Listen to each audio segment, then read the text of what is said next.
సూర్యాపేట జిల్లా నేరేడుచర్లలో రెండు వర్గాలు దారుణంగా కొట్టుకున్నాయి. నడి రోడ్డుపై విచక్షణారహితంగా గ్యాంగ్ వార్కు దిగాయి. ఈ గ్యాంగ్ వార్లో నలుగురికి తీవ్రంగా గాయాలయ్యాయి. గాయపడ్డ వారిని హాస్పిటల్కి తరలించారు. రామాపురం ఎక్స్ రోడ్లో పెంచుకలు దిన్నే నేరేడుచర్లకు చెందిన రెండు వర్గాల మధ్య ఘర్షణ జరిగింది. తొలుత నేరేడుచర్లకు చెందిన వర్గంపై పెంచుకలు దిన్నే వర్గం దాడి చేసినట్టు తెలుస్తోంది. బైక్లపై ఘటనా స్థలానికి వచ్చిన నేరేడుచర్ల బ్యాచ్ ఫ్రెండ్స్ పెంచుకలు దిన్నే వర్గంపై పిడిగుద్దులు, కాళ్లతో తంతు, బండరాళ్లతో దాడి చేశారు. ఈ దాడిలో నలుగురికి తీవ్రంగా గాయాలయ్యాయి. డ్రైనేజ్లో పడిపోయినా వదిలిపెట్టకుండా దాడి చేశారు. గ్యాంగ్ వార్పై పోలీసులకు సమాచారం ఇచ్చారు స్థానికులు. ఘటనా స్థలానికి 2 కానిస్టేబుల్స్ వచ్చారు. సినిమా తరహాలో ఈ దాడి చేసుకోవడంతో స్థానికులు భయభ్రాంతులకు గురయ్యారు.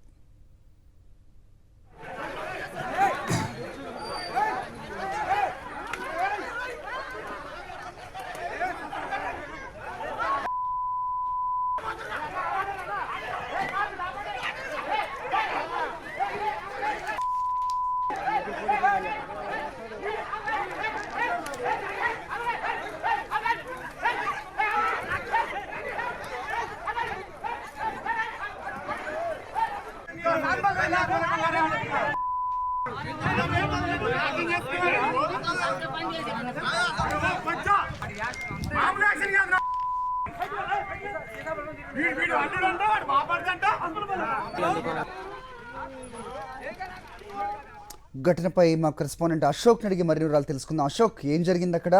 సో నడి రోడ్డుపై పట్టపగలు గ్యాంగ్ వార్ జరుగుతుంటే 2 కానిస్టేబుల్ వెళ్ళడం ఏంటి? అసలు ఏంటి, ఎందుకు జరిగింది గొడవ?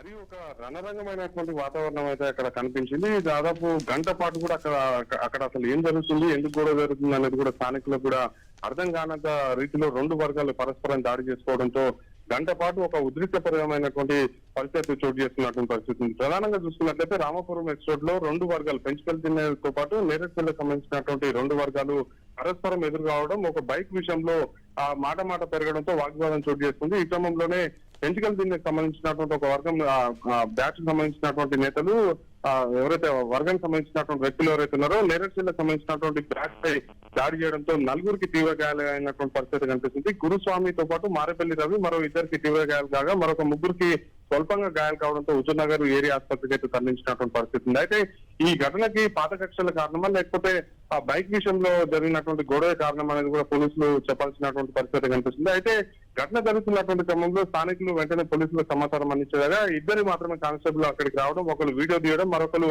అడ్డుకునేటువంటి ప్రయత్నం చేసినప్పుడు కూడా అక్కడ గొడవ చేస్తున్నటువంటి రెండు వర్గాలకు సంబంధించినటువంటి వ్యక్తులు ఎక్కువ సంఖ్యలో ఉండడం, అదే సమయంలో స్థానికులు కూడా వాటిని అడ్డుకునేటువంటి ప్రయత్నం చేయకపోవడంతో అంతకంతకు పెరిగిపోయినటువంటి పరిస్థితి కనిపిస్తుంది. ఒకనొక సందర్భంలో రోడ్డు పక్కన ఉన్నటువంటి డ్రైనేజ్ లో పడిపోయినప్పుడు కూడా మరొక వర్గం సంబంధించినటువంటి వ్యక్తులు అక్కడికి ఆ డ్రైనేజ్ లో పడిపోయినటువంటి వ్యక్తిపై దాడి చేస్తున్నారు తప్పిస్తే దాడిని ఆపేటువంటి ప్రయత్నం అయితే స్థానికులు కావచ్చు అటు పోలీసులు కావచ్చు చేయనటువంటి పరిస్థితి కనిపిస్తుంది. ఒకవైపు పిడిగుతులతోటి కాళ్ళతోటి తన్నడంతో పాటు పక్కనే ఉన్నటువంటి బండరాళ్లతో కూడా దాడి చేయడంతో 4 వ్యక్తులకైతే తీవ్ర గాయాలు కావడం అయితే జరిగింది. ఒక గంట పాటు అయితే ఈ గొడవ కొనసాగినటువంటి నేపథ్యంలోనే 2 పోలీసులు స్థానిక అంటే వాళ్ళకి స్థానిక పోలీసులకి సమాచారం అందించడంతో మరొక కొంతమంది పోలీసులు అక్కడికి వచ్చి గొడవను అయితే సద్మనించేటువంటి ప్రయత్నం అయితే చేశారు. ప్రస్తుతం అయితే ఈ ఘటనకు సంబంధించి 2 వర్గాలు పరస్పరం ఫిర్యాదు చేస్తున్నటువంటి నేపథ్యంలోనే వారి మీద కేసు నమోదు చేసినట్టు తెలుస్తుంది. 3ని అదుపులోకి తీసుకున్నట్టు కూడా తెలుస్తుంది.